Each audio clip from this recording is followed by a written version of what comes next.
కుండపోత వర్షం హైదరాబాదు ఆగమాగం. చెరువులను తలపించిన రహదారులు, లోతట్టు ప్రాంతాల్లో జలమయం.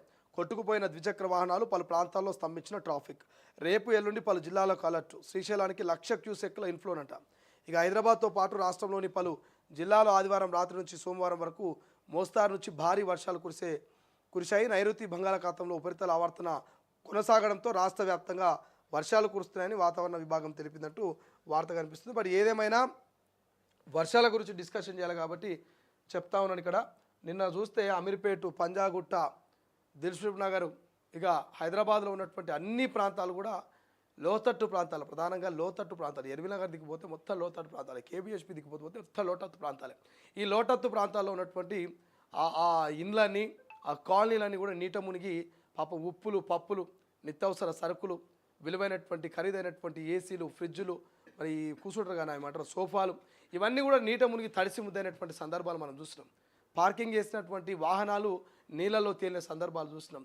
రోడ్లన్నీ కూడా ఇవి పారే నదులా లేక బైకులు, కార్లు పోయే రోడ్ల అనేటువంటిగా తలపించే విధంగా మొత్తం నీళ్ళన్నీ కూడా ఎక్కడెక్కడ జామ్ అయిపోయినాయి. బట్ సోషల్ మీడియాలో మాత్రం చర్చ జరుగుతున్నది. అన్నా మన హైదరాబాద్గా మారదా అనేటువంటి చర్చ జరుగుతున్నది.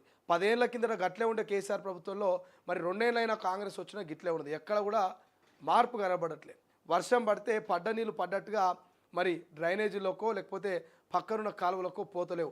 ఎందుకు రోడ్ల మీద జామ్ అవుతున్నాయి? ఎక్కడికక్కడ నదిని, సముద్రాన్ని తలపించే విధంగా హైదరాబాద్ మహానగరం మరి జర్రంత వాన పడితేనే ఎందుకు మారుతున్నది? లోతట్టు ప్రాంతాలకు నీళ్ళు ఎందుకు వస్తున్నాయి? రాష్ట్ర ప్రభుత్వాలు, పాలకులు మారుతున్న మన హైదరాబాద్ పరిస్థితి ఎందుకు మారట్లేదని చర్చ నడుస్తున్నది. బట్ పాలకులు ఆలోచన చేయాలి.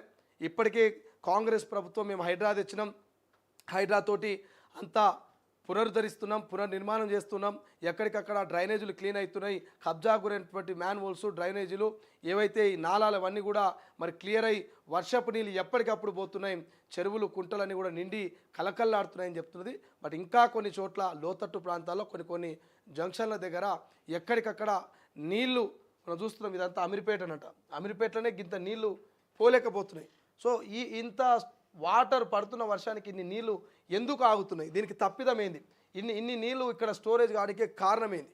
అంటే ఒక్కసారిగా 15 సెంటీమీటర్లో 10 సెంటీమీటర్లో వర్షం పడ్డా కూడా మరి నీళ్లు నాలాల నుంచి పోయే రకమైనటువంటి ఏర్పాట్లు చేస్తే ఎంత వర్షం పడ్డా కూడా ఇబ్బంది ఉండదు.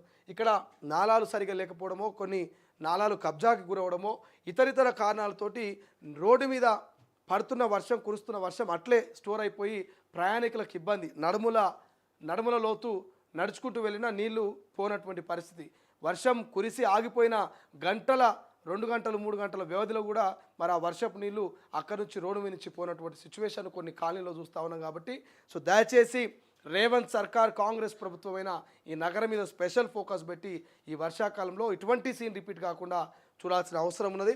ఎందుకంటే తెలంగాణ ప్రజలు కూడా అదే కోరుకుంటున్నారు. మార్పు అని కాంగ్రెస్కు ఓటేస్తే మరి ఏం మార్పు కనిపిస్తుందని వాళ్ళు ఆలోచన చేస్తున్నారు. ఆ మార్కుని కాంగ్రెస్ చూపించాల్సిన అవసరం అయితే ఉన్నది. రైట్.